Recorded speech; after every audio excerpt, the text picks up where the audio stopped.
Assalamualaikum warahmatullahi wabarakatuh.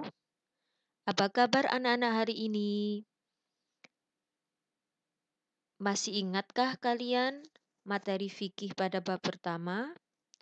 Coba untuk mengingat kembali, kalian tahu apa perbedaan makanan halal dan makanan haram? Kalian pasti sudah banyak yang tahu ya jawabannya.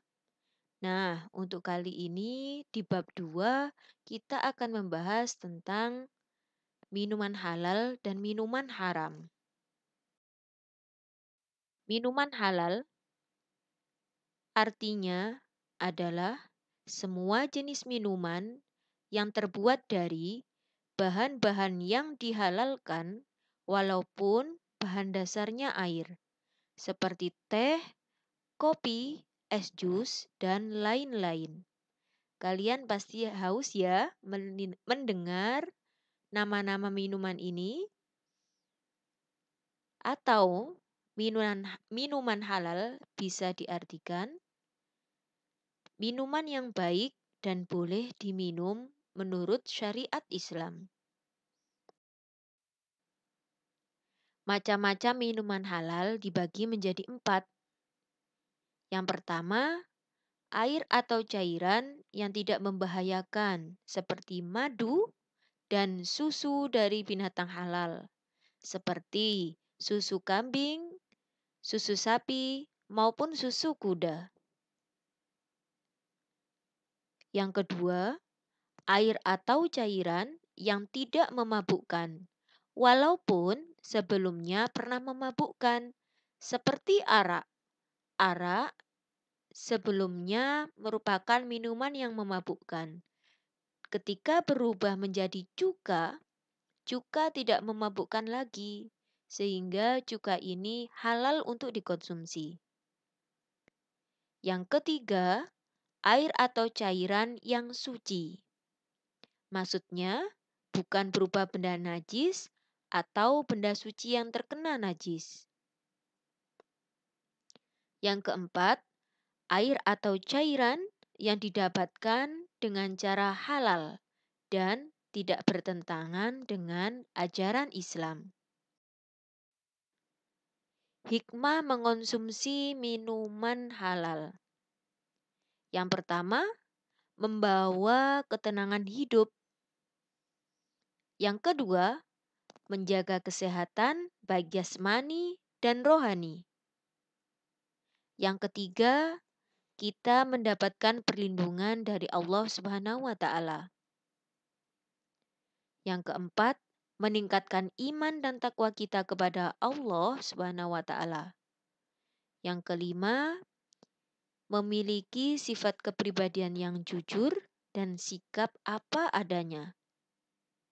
Dan yang keenam, rizki yang diperoleh akan membawa keberkahan baik di dunia maupun di akhirat. Banyak sekali ya anak-anak hikmahnya. Oleh karena itu, kita harus membiasakan diri kita untuk mengonsumsi minuman halal. Selanjutnya, yaitu minuman haram, artinya adalah semua jenis minuman yang tidak boleh diminum oleh seorang muslim karena ada dalil yang jelas. Dalilnya, yang pertama dari hadis Nabi yang berbunyi Bismillahirrahmanirrahim. Ani Ibni Umar qala Rasulullah sallallahu alaihi wasallam kullu muskirin khamrun wa kullu muskirin haramun. Artinya dari Ibnu Umar berkata Rasulullah sallallahu alaihi wasallam bersabda, setiap sesuatu yang memabukkan adalah khamr dan setiap yang memabukkan adalah haram. Dalil yang kedua dari surat Al-Maidah ayat 90 yang berbunyi Bismillahirrahmanirrahim. Ya ayyuhalladzina amanu innamal khamru wal maisiru wal